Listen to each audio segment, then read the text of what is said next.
اور یہاں کیا ہے؟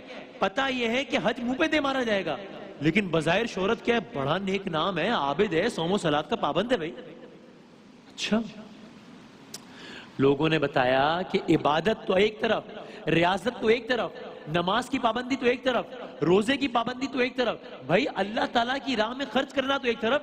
یہ آدمی تو اس زمانے کی بات ہو رہی ہے، مسلسل 1 سال سے نہیں، 2 سال سے نہیں، 3 سال سے نہیں، 30 سال سے نہیں، 40 سال سے حج کر رہا ہے، حج کر رہا ہے، اتنا متقی ہے۔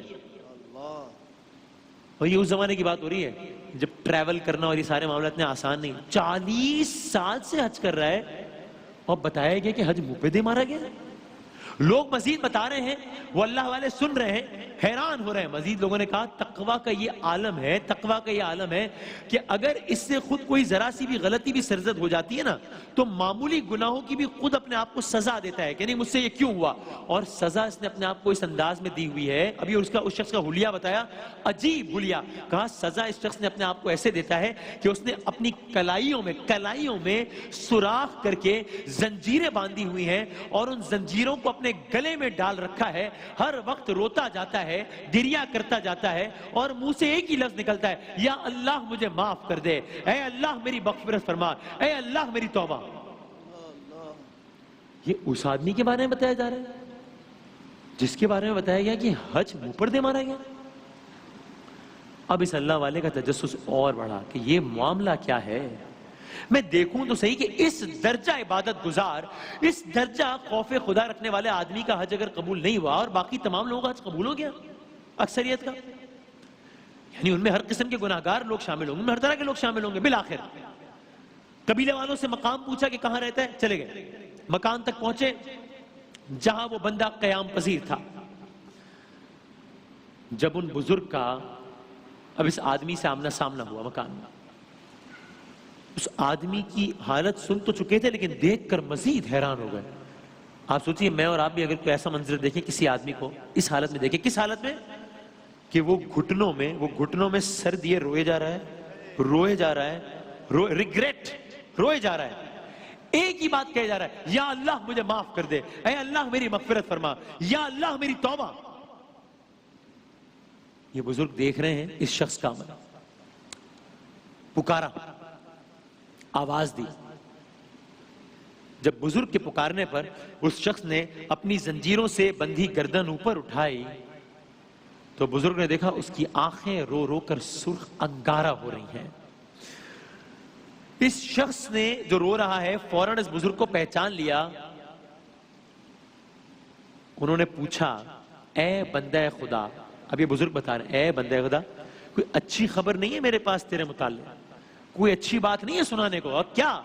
مجھے تیرے بارے میں غیب سے بتایا گیا ہے کہ بس کچھ لوگوں کے حج قبول نہیں ہوئے ہیں اور تو ان میں سے ایک ہے، بلکہ تیرے بارے میں یہ بتایا گیا ہے مجھے کہ حج قبول ہونا دور کی بات، حج تیرا منہ پر دے مارا گیا ہے۔ اب بظاہر کیا ہونا چاہیے تھا؟ یہ سن کر اس شخص کو حیرت ہونی چاہیے تھی، پریشانی ہونی چاہیے تھی، پشیمانی ہونی چاہیے تھی، چیخ مارنی چاہیے تھی کہ آپ کیا کہہ رہے ہیں مجھ سے، میں تو 40 سال سے حج کر رہا ہوں اور آپ کہہ رہے ہیں میرا حج کے ساتھ یہ ہوا ہے۔ یاد رکھیے گا قصہ ماں کے حوالے سے، اس شخص نے اپنے تاثرات سے کوئی حیرانگی ظاہر نہیں کی، عجیب، بلکہ جب یہ بات سنی تو بس بھرائی ہوئی آواز میں بولا کہ حضرت آپ کو تو پہلی بار بتایا گیا ہے، آپ کو تو پہلی بار بتایا گیا نا کہ میرا حج قبول نہیں ہوا، 40 سال گزر گئے مجھے حج پر آتے ہوئے اور ہر بار واپسی پر میں اسی منہ پر مارے ہوئے حج کو واپس لے جاتا ہوں، آپ کو تو آج پتہ چلا۔ اب یہ حیران ہو گئے اللہ والے۔ اس اللہ والے نے ان سے پوچھا، بتاؤ مجھے کہ ماجرا کیا ہوا ہے، میں بھی تو جانوں، میں بھی دعا کروں تمہارے حق میں۔ تب اس نے کہا، حج کا میرے منہ پر مارا جانا، ابھی داستان سنا رہا ہے کہ میں نے ایسا کیا کیا ہے۔ کہا یہ دراصل میری سزا ہے اور مجھے لگتا ہے کہ مرتے دم تک یہ سزا جاری رہے گی۔ سوچئے اپنے آپ کو جگہ رکھ کے، مجھے اور آپ کو کوئی آج یہ اندازہ ہو جائے کہ زندگی بھر نمازیں پڑھتے رہیں گے، اللہ نہ کرے قبول نہیں ہوگی، اللہ نہ کرے، کیا عالم ہوگا ہمارا۔ اب اس کو اندازہ ہے کہ میں ہر سال حج تو کروں گا اور حج قبول نہیں ہوگا۔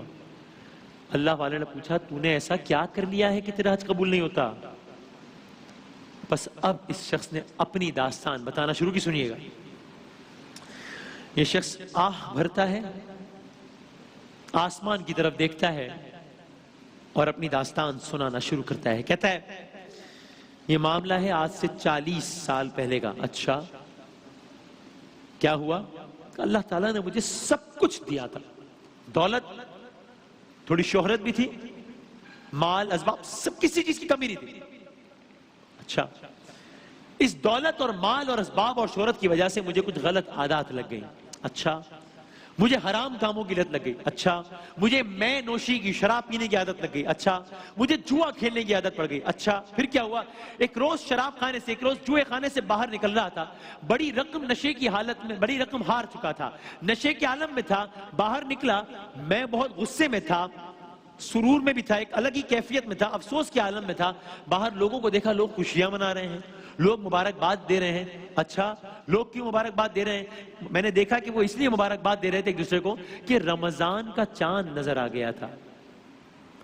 شب یکم رمضان المبارک تھی, مسجدوں سے رمضان کا اعلان ہو رہا تھا, اذانوں کی آوازیں بلند ہو رہی تھی, مساجد آباد ہو رہی تھی, لوگ نئے کپڑے پہن کر باہر آ رہے تھے. مجھے اتنا غصہ تھا چونکہ میں بڑی رقم ہارا تھا, لوگوں کو خوش دیکھ کے, حالانکہ ان کی خوشی کا میرے سے کوئی تعلق نہیں تھا, لیکن لوگوں کو خوش دیکھ کر میرا غصہ اور زیادہ بھڑک گیا, مجھے مزید غصہ آیا. لیکن میں لوگوں کو کیا کہہ سکتا تھا, وہ کوئی میرا مذاق تھوڑی اڑا رہے تھے. میں اسی نشے کی حالت میں, اسی غصے کی عالم میں, اسی ہارے ہوئے عالم میں, اسی نشے کے عالم میں ڈولتا ہوا اپنے گھر میں داخل ہو گیا. اچھا پھر کیا ہوا؟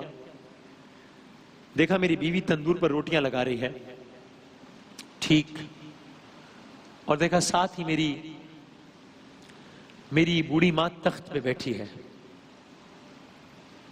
اچھا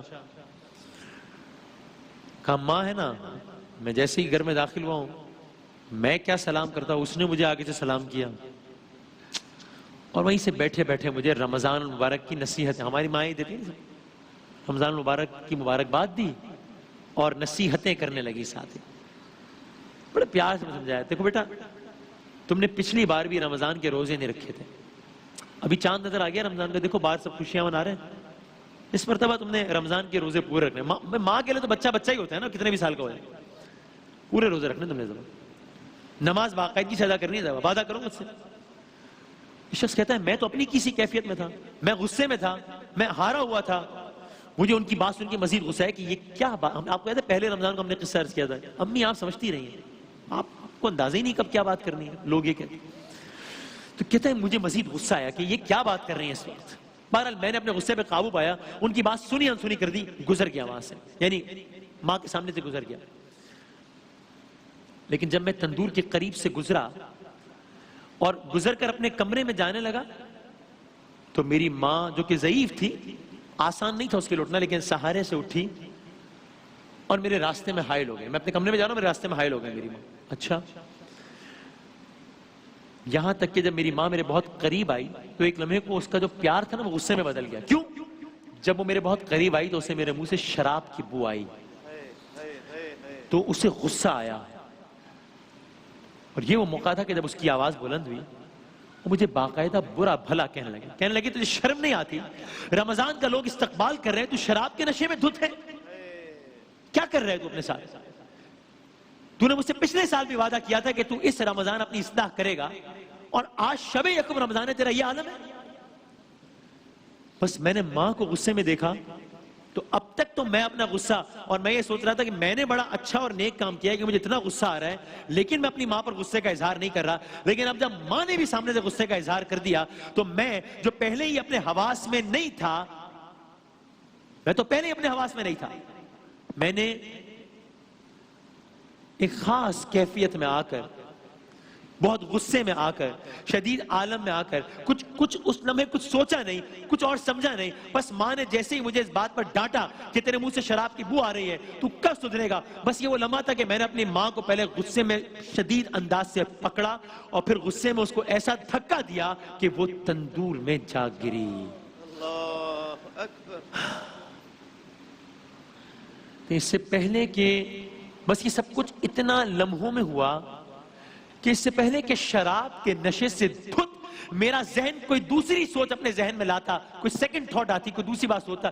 میری ماں نے چیخ چیخ کر, اس کے چہرے پر پہلے ایک لمحے کے وہ حیرانگی کے اثرات کہ یہ کیا کر دیا میں نے, یہ میرے بیٹے نے میرے ساتھ کیا کیا, اور پھر دوسرے لمحے میں کرب کے اثرات, وہ اثرات میں کبھی بھولتا نہیں ہوں. بس میری ماں چیختی رہی اور چیخ چیخ کر میری ماں نے تندور میں ہی جان دے دی.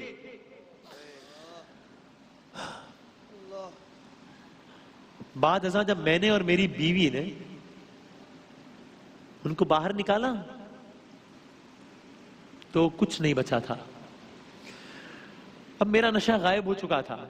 اب مجھے احساس ہوا یہ میں نے کیا کر دیا ہے. ارے میں نے اپنی دولت اپنے ہاتھوں سے لٹا دی, میں نے اپنا خزانہ اپنے ہاتھوں سے لٹا دیا, میں نے اپنی دنیا اپنے ہاتھوں سے برباد کر دی, میں نے اپنی آخرت اپنے ہاتھوں سے برباد کر دی. بس میں نے قریب پڑے لوہے کی سلاخوں سے اپنی کلائیوں میں سوراخ کیے, صحن میں پڑی ہوئی زنجیروں کو ان سوراخوں میں سے گزار کر اس زنجیر کو اپنے گلے میں ڈال لیا کہ اپنے آپ کو سزا دینے کے لیے. تب بھی مجھے چین نہ آیا تو میں نے چاہا کہ میں بھی اس تندور میں کود جاؤں, لیکن میری اور میرے اہل محلہ نے مجھے یہ بھی نہیں کرنے دیا.